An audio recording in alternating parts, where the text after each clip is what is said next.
Wala na'y kinabuhing naglingkod, sulod sa tricycle ang usa ka lalaki. Nagiilang si Joniel Espartero, 27 anyos, residente sa Pulamulok, South Cotabato. Ang maong biktima, dead on the spot tungod sa naangkong samad sa ulo. Butyag pa sa wala nagpailang live-in partner ni Joniel, nga pauli na unta ang biktima sa ilaha apan wala na kini nakaabot pa.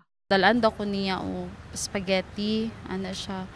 So ko sige na uli na kay para makauna na to ng spaghetti. Then after that, yung mama, wala ko kabalo na ano dai siya na aksidente. Guba gid yang lawa yang naulo. Medyo murag usa ako nga karon murag lisod pa madawat. Pauli na sabunta sa iyahang pamilya gikan pamasahero ang tricycle driver nga giilang si Marlon Niere, 45 anyos, Minyo, residente sa Canary Site sa nasampit nga munisipalidad. Gikakurat na lang matud pa niya nga dunay nikalit og buto sa iyahang likuran nga bahin. Itay mahimo kay disgrasya man yun. Wa magito na tuyo maskin ako gani biktima jud ko atong kaning disgrasya.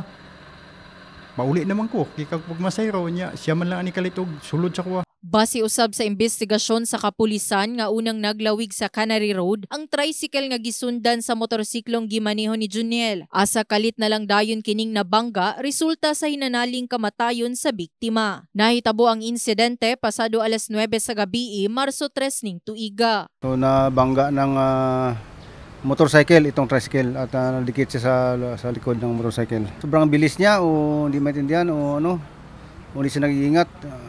Basta nabangga niya sa likod yung tricycle. Padayong pahinumdum usab sa kapulisan sa mga motorista. So sana itong mga motorista natin mag-iingat sila lagi, wag dapat always keep distance na yung nangyari doon kung hindi siya dapat keep distance para maiwasan itong aksidente na ganito. Sa karon nakakustodiya ang tricycle driver sa Traffic Management Unit sa Pulamulok. Samtang ang biktima ana usab gidala sa usa ka punerarya sa nahisgutang munisipalidad.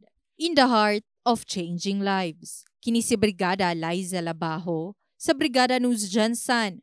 Brigada News.